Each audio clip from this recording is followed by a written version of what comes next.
कांग्रेस विधायक अशोक अरोड़ा ने धान घोटाले का मुद्दा उठाया। अरोड़ा ने धान घोटाले में मामले में सीबीआई जांच की मांग की।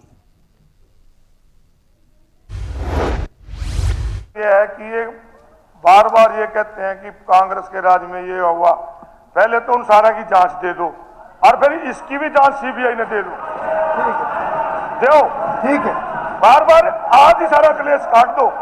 जितने इनके घोटाले हैं उनकी जांच भी सीबीआई ने दो और इसकी भी सीबीआई ने दो। सीएम और बस बीच में और ना बोलने का जवाब। धान घोटाले पर सीएम सैनी का जवाब। सीएम सैनी ने आरोपियों पर कार्रवाई के आंकड़ों की जानकारी दी। कहा, धान खरीद सरकारी एजेंसी के माध्यम से भारत सरकार करती है।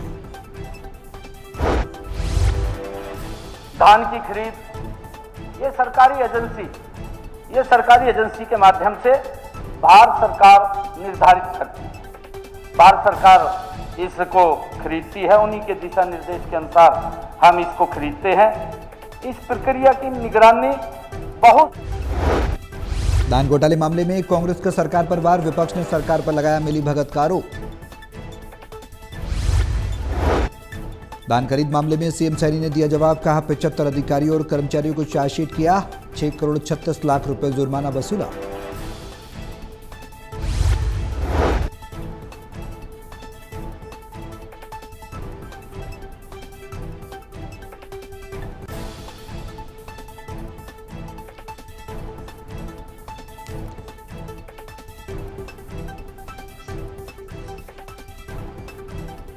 कांग्रेस विधायक ने कहा, प्राकृतिक आपदा से पिछले साल 5.2 लाख किसान प्रभावित हैं। किसानों को बहुत कम मुआवजा मिला। 32 करोड़ में से किसानों का पैसा लंबित। सर, आपके माध्यम से मैं मंत्री जी को बताऊंगा, इनके जवाब में आया है कि रबी 2022 का भिवानी में, चरखी दादरी में, हिसार में, झज्जर में और मेवात में 32 करोड़ में से 8 करोड़ के करीब अभी भी 2022 का जो है लंबित पड़ा है। क्या इसके कोई जवाब नहीं है? जवाब लंबित। कैबिनेट मंत्री विपुल गोयल ने कहा, बीजेपी किसी भी किसान का हक नहीं मारेगी। सरकार पटवारी को निर्देश दे रही है, किसानों से मुलाकात कर अकाउंट की समस्याओं को खत्म करें। एक पटवारी उन तक जाए जिनके अकाउंटों के अंदर दिक्कत है, किसी की कोई और प्रॉब्लम है, कोई व्यक्ति को अन्य कोई प्रॉब्लम, उसको करेक्शन कराए। और तहसीलदारों की ड्यूटी लगाने का काम किया है कि जितना भी जो मुआवजा नहीं पहुंचा, वरना तो यहां से तो बटन दबता है, सीधा का सीधा अकाउंट है। 4 बार कर करके उनके अगर वापस आता है, ये वो है जो कि वो अकाउंटों में ना जाके वापस आता है, तो अकाउंट डिटेल सारी भरी हुई है।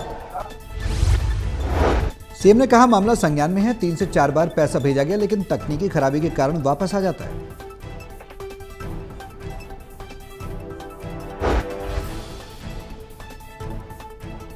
पैसा पहुंचाया, जिसका खराबा था, वो पैसा वापस आया। गलत नहीं किसी के खाते में डाल सकते। आप वेरीफाई कर ले, हम भी वेरीफाई कर रहे हैं। नीचे पटवारी को दोबारा फिर वेरीफाई कर लेंगे हम इसको, और करके उसको नीचे कह के वेरीफाई कर लेंगे। आप लिस्ट दे दीजिए।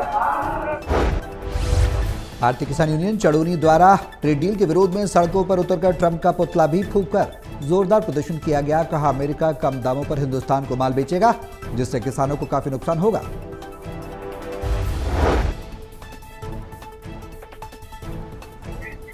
ये किसानों के लिए जो इन्होंने समझौता किया है, अमेरिका से जो माल यहाँ पे आने वाला है, उसके विरोध में हमने ये इनका पुतला फूंका है।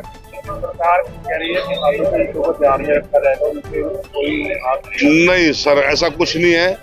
इन्होंने बताया है कि हम जो है नहीं फला चीज भाई कम टैक्स लेंगे, इस पर ज्यादा लेंगे, कुछ भी हो, लेकिन आने वाले समय में यहाँ के किसानों को मारने वाला काम करेगा। किसान नेता सत्यवान नरवाल ने ट्रेड डील को किसान विरोधी बताते हुए कहा, समझौते का सीधा असर देश के किसानों पर पड़ेगा। किसानों ने सरकार के खिलाफ नारेबाजी करते हुए डील को वापस लेने की मांग की।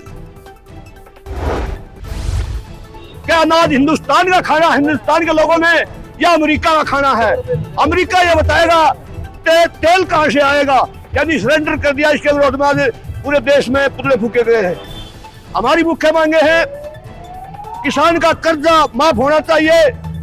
एमएसपी C2+ में जो मोदी ने वादा किया था, लागत पे 50%